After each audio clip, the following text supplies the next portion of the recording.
លោកគ្រូជាងលោកមកដល់លំងហើយក្មេងមិនព្រមផឹកទឹកដោះគោសោះធ្វើយ៉ាងម៉េចទៅលោកទុកមួយឡែកសិនទីប្រឹក្សាជាងគ្រឿងផ្សំរៀបចំរួចអស់ហើយសាឡាម្ដាយឲ្យយើងផ្ដោតលើអាហារូបត្ថម្ភមិនមែនគ្រាន់តែមើលទៅស្អាតបាតនោះទេបើអាហារូបត្ថម្ភមិនគ្រប់គ្រាន់ទេកុំចិញ្ច្រាំការ៉ុតល្អិតពេកត្រូវធ្វើជាគូបតូចការ៉ុតវាមានក្លិនឆ្អាបស្រាប់ហើយចិញ្ច្រាំល្អិតពេកក្មេងដឹងក្លិនពួកយើងធ្លាប់សាកល្បងលីជាមួយសាច់ហើយក្មេងនៅតែធំក្លិនដដែលមកពីអ្នកឯងចិញ្ច្រាំមិនទាន់ល្អិតហើយរងាប់ក្លិនឆ្អាបមិនទាន់ដល់ចង់ឃើញថាស្នាដៃទេវតារបស់លោកអស្ចារ្យប៉ុណ្ណាពណ៌ស្រស់ស្អាតបែបនេះមិនបាច់ញ៉ាំទេគ្រាន់តែឃើញក៏ស្រស់ស្រាយដែរបេចុងភៅលីវនេះហើយគេហៅថាវិជ្ជាជីវៈលោកគ្រាន់តែចំអិនអាហារធំប៉ុន្តែបងជាងនេះគឺជាសិល្បៈព្រះអើយទូចមេអំបៅមែនតែនអញ្ចឹងគ្រាន់តែរបស់លំអតាបំពង់បន្តិចប្រែពណ៌បាត់ហើយដល់ពេលឆ្អិនដុំក៏ចាត់ថ្នាក់មិនត្រូវធ្វើមិននឹងកើតហាន់ការ៉ុតនិងពោតជាគូបតូចថែមពងមាន់ជាមួយម៉ៃសោតបន្តិចម្រេចកុំដាក់ស៊ីអ៊ីវគ្រាន់តែច្របល់គ្នានឹងមានប្រយោជន៍អីសាច់បង្គាវាលងណាស់ចាក់ចូលខ្ទះដឹងតែបែកហើយត្រូវតែថែមម្សៅឆាការវាសាច់មិនទាន់ដល់កម្រិតថែមម្សៅឆាគឺគ្រាន់តែបោកប្រាស់កម្ដៅប្រេង60ដាក់បំពង់ឥឡូវមិនកើតទេត្រូវតែ70 80ភ្លើងមិនទាន់ដល់បំពង់ទៅវានឹងទន់ជ្រីក្មេងទំពីមិនកើតទេអីយ៉ាក្លិននេះរួចរាល់ហើយហេខាងក្រៅស្រួយខាងក្នុងទន់រក្សាតទឹកខាងក្នុងបានយ៉ាងល្អអែមជាមួយស៊ុបពងមាន់ពេញប៉ោះពេលចង់ភៅលីវលើកនេះកម្រិតអាហារូបចង់ភៅលីវហើយមែនទេមិនអ្នកណាថារបស់លំអហ្នឹងក្លិនឈ្ងុយនេះមកដល់12បាត់ទៅហើយ5រៀបចំម្ទេសអាហារមានមេអំបៅស្ងោរឆ្អិន80ចែកច្រកតាមថ្នាក់ចាំស្រោចស៊ុបក្តៅតាមក្រោយកុំត្រាំក្នុងឆ្នាំងស៊ុបយកហើយសាច់បង្គាចិញ្ច្រាំត្រូវតែល្អិតថែមទៀតហាមឲ្យមានកំទេចរឹងបែកចែកញ៉ាំពេលក្តៅត្រជាក់ទៅសម្បកវានឹងលែងស្រួយហើយប្រេងបំពងបង្គាត្រូវដកស្រង់ចេញដោយឡែកទុកធ្វើនំល្ពៅពេលរសៀលកុំខ្ជិះខ្ជាបងជាងម៉ោង11 10ហើយណាសាច់ជ្រូក3ជាន់និងខ្ទឹមក្រហមក្នុងឡានត្រូវហៅថ្ងៃមួយថ្ងៃពេញហើយដល់ល្ងាចគាត់ទៅលើនឹងនាយិកាហ្វាងក្លិនឈ្ងុយហោះដល់បន្ទប់រៀនបាត់ទៅហើយដែលរើសម្ហូបមិញកំពុងលោឡាលុះឃើញពណ៌អាហារនេះប្រកាសជាដណ្ដើមគ្នាញ៉ាំមិនខាតលោកជាងពីថ្ងៃនេះខ្ញុំពិបាកចិត្តរហូតដេកមិនលក់លោកពិតជាមកជួយដោះស្រាយបញ្ហាបន្ទាន់ពេលវេលាមែននាយិកាហ្វាងគូសំពេចហើយគ្រាន់តែជួយបន្តិចបន្តួចសោះធាតុអាកាសក្តៅមើលនៅសប្តាហ៍ក្រោយគូសម្រួលទៅជារសជាតិជូរអែមពួកខ្ញុំសូមលាសិនហើយខ្ញុំបានមើលរបាយការណ៍ហើយទីប្រឹក្សាពិសេសនៅទីនេះមែនទេចាគាត់ទៅតែធ្វើរួចរៀបនឹងចេញទៅវិញថាប្រញាប់ទៅរៀបចំគ្រឿងផ្សំសម្រាប់ពេលនេះទុកសិន10នាទីទៀតខ្ញុំទៅដល់ចង់មើលស្ថានភាពក្មេងញ៉ាំបាយផងម្យ៉ាងទៀតខ្ញុំមិនទាន់បានញ៉ាំបាយថ្ងៃត្រង់ទេលោកជាង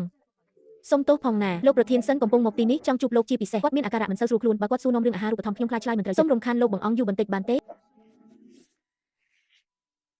បងជាងចុះសាច់នៅក្នុងឡាន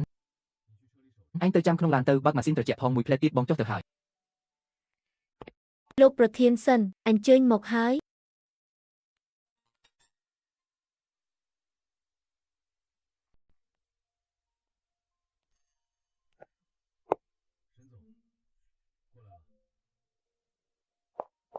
ការិយាល័យអប់រំទទួលបានពាក្យបណ្ដឹងពីអាណាព្យាបាលថាខ្ញុំចៃដន្យឲ្យកំពុងប្រជុំនៅជិតនេះក៏ចូលមកមើលបន្តិចលោកប្រធានសិនកុំបារម្ភអីបញ្ហាដោះស្រាយរួចរាល់ហើយទីប្រឹក្សាជាងទើបតែធ្វើរួចអាហារកំពុងរុញទៅតាមថ្នាក់រៀនតោះទៅមើលក្នុងថ្នាក់បន្តិចទៅខ្ញុំត្រូវតែផ្ដល់ចម្លើយដ៏កប់ចិត្តមួយជូនដល់អាណាព្យាបាល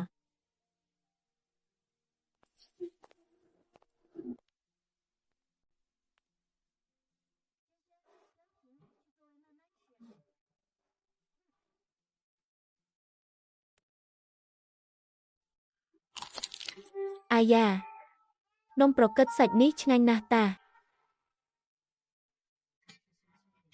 ថ្ងៃនេះស្វើនញ៉ាំអស់2ចានណែកតែជើងមេចុងភៅយើងពិតជាមិនធម្មតាមែន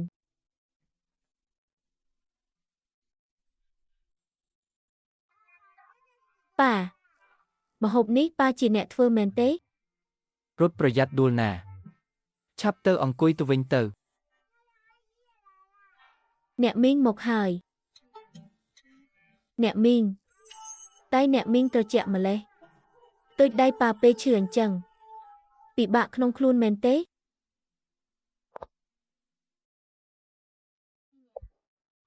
នាឆាប់ទៅអង្គុយញ៉ាំបាយវិញទៅកូនលោកស្រីអាកានីយកក្មេងធម្មតានិយាយច្រើនអញ្ចឹងឯងកុំប្រកាន់អីណាមិនអីទេក្មេងគួរឲ្យស្រឡាញ់ណាស់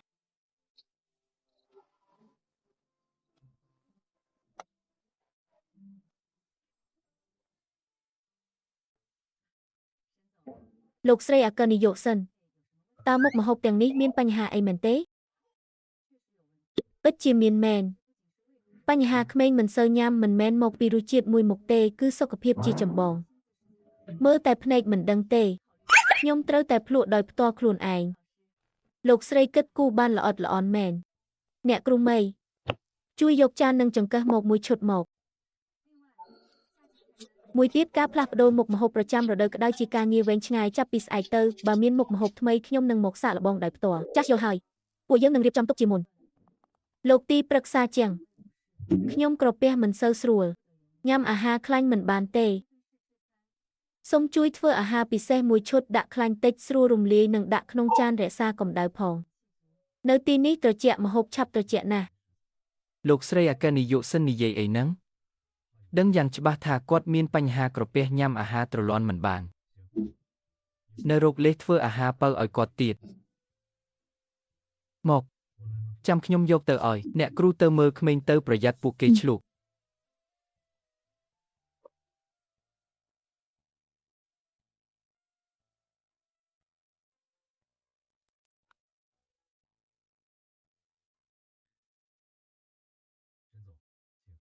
លោកស្រីអគ្គនាយកអញ្ជើញអានឹងពិសា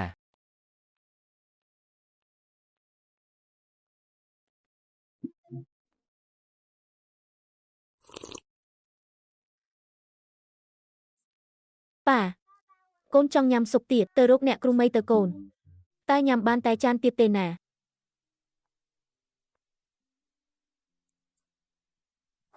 តាមពិតខ្ញុំញ៉ាំនំប្រកិតបង្គានេះបានតា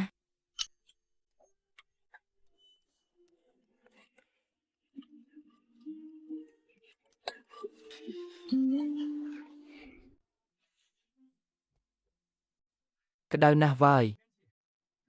បាយស្រោបទឹកសប្រកបដោយគុណភាពអង្គុយឲ្យស្រួលណាកុំឲ្យត្រូវកង្ហាចំពេកចាស់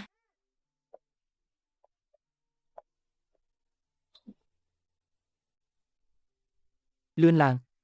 ថៅកែយកបាយសាច់ជ្រូកបំពង3ចានធំអាកាសធាតុនេះពឹងលើបាយសាច់ជ្រូកបំពងរបស់បងចាំងនេះហើយ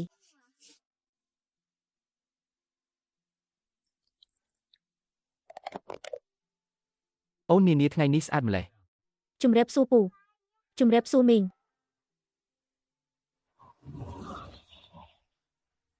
ស្រួលខ្លួនណាស់ខ្យល់នេះជួយជីវិតមែនបងចាំងខ្យល់នេះបក់មកចំពេលល្អមែនមិនបាច់ប្រើកង្ហាទេ哎，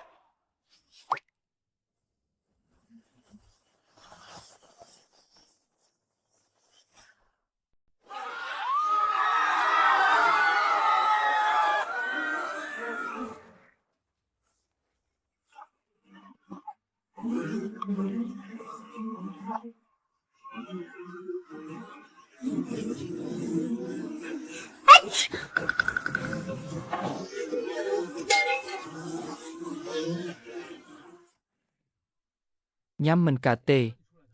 ចេញមកក្រៅមកប៉ាវីដេអូហោះហើយប៉ាកុំបារម្ភ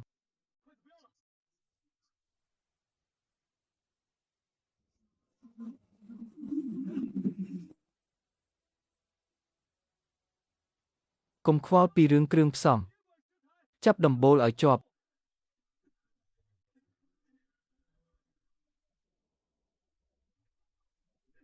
អាយយបងចាំងម្នាក់ឯងចាប់មិនជាប់ទេបងចាំងបាយខ្ញុំមិនទាន់ស៊ីផង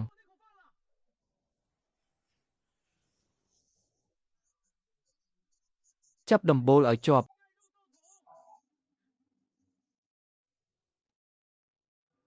អ្នកទាំងអស់គ្នាចាប់ជើងទម្ឲ្យជាប់តោងឲ្យជាប់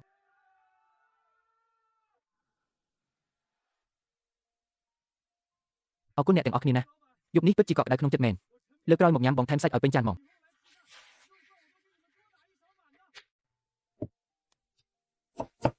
បងចាំងអត់គ្នាមកធ្វើអីភ្លៀងរំហើយរកស៊ីតើរៀបចំបើកភ្លើងវិញទៅ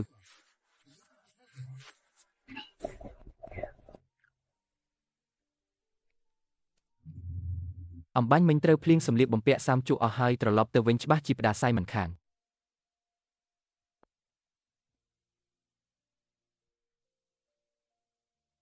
នៅសល់បាយនិងទឹកស៊ុបខ្ញុំដាំបបរគ្នាក្តៅជូនអ្នកទាំងអស់គ្នាហូបបណ្ដេញត្រជាក់សិនចាំទៅបងចាំងធ្វើចឹងមិនកើតអស់ប៉ុន្មានចាំខ្ញុំគិតលុយតាមខ អំបញ្ញមិញបើគ្មានអ្នកទាំងអស់គ្នាទេរោងខ្ញុំប្រហែលជារលំអស់ហើយបបរមួយផ្ទះនេះខ្ញុំប៉ាវអ្នកទាំងអស់គ្នាទេបងចាំងប៉ាវមិនបាច់ក្រញាំងទេមកយកបរិហូបទាំងអស់គ្នា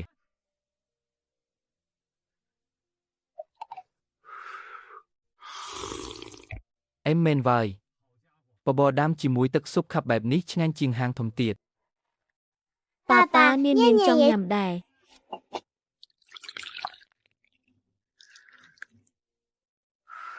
ញ៉ាំបបរក្នុងចាននឹងសិនតើកូនប្រយ័ត្នក្តៅណា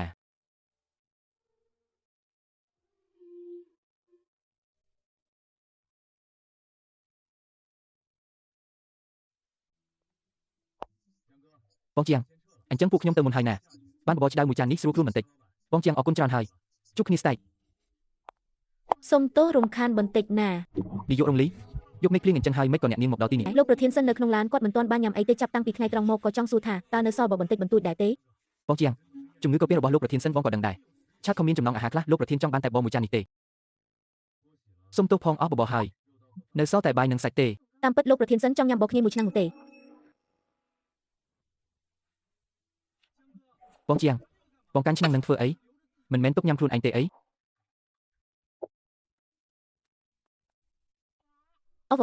ចាអរគុណណាក្មួយស្រីថៅកែជាងលុយនេះខ្ញុំត្រូវតែគិតជូន មិនបាច់ទេ ប៉ុន្តែនេះជាបាយយករបស់បងតា តារត់ឡានខ្ញុំលក់តែបាយសាច់ជ្រូកទេបបរនេះគឺយកបាយសមកដាំទេមិនមែនសម្រាប់លក់ទេហើយក៏គ្មានច្រើនដែរយកទៅចុះបើឃ្លានហើយកុំទ្រាំអត់អី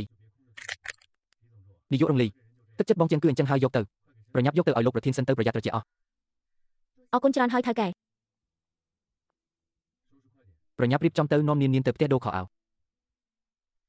លោកប្រធាននៅសល់តែពាក់កណ្ដាលចានទេញ៉ាំពេលនៅក្តៅទៅ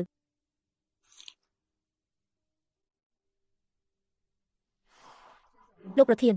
ផ្លូវខាងមុខលេងក៏ស្ទះហើយតើត្រឡប់ទៅភូមិគ្រីយន្តទិញវិញមែនទេលោកប្រធានមិញនេះថៅកែជាងមិនព្រមយកលុយទេគាត់ថាបបរនេះយកបាយសមកដាំមិនមែនសម្រាប់លក់ទេមិនយកលុយឡើយគាត់មិនមែនសប្បុរសដោយសារតែនាងឃ្លានឬដោយសារតែដឹងថាខ្ញុំជាអ្នកណានោះទេមែនទេគាត់និយាយថាបើឃ្លានហើយកុំទ្រាំអត់អីខ្ញុំយល់ហើយ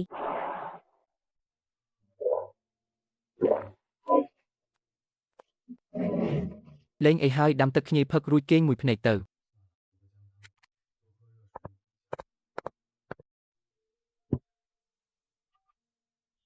អូនថ្លៃថ្ងៃនេះកុំទាន់ទៅផ្សារអីបងជាងមិនក៏សំលេងស្អប់ដល់ថ្នាក់ហ្នឹងគ្រុនផ្ដាសាយមែនទេត្រូវទៅភ្លៀងកាពីយប់មិញព្រឹកឡើងក្តៅខ្លួនលេងមានកម្លាំងកំហែងហើយជួយមើលថែនាងបន្តិចមកបានតើបងដេកសម្រាប់ស្ងៀមទៅ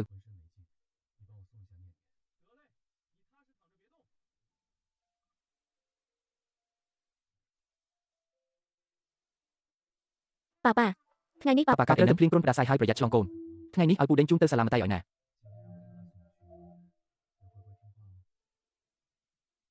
ប៉ាឈឺហើយតើគ្មានថ្នាំលេបមែនទេអំបញ្ញមិញប៉ាបានលេបថ្នាំអស់ហើយ ប៉ាសម្រាប់បន្តិចគង់តែជាទេនាងកុំបារម្ភអីណា ថ្ងៃនេះនាងទៅសាលានឹងស្ដាប់បង្គាប់អ្នកគ្រូ រូបល្អណាស់រឿងឲ្យប៉ាពិបាកប្រញាប់ទៅលាងមុខ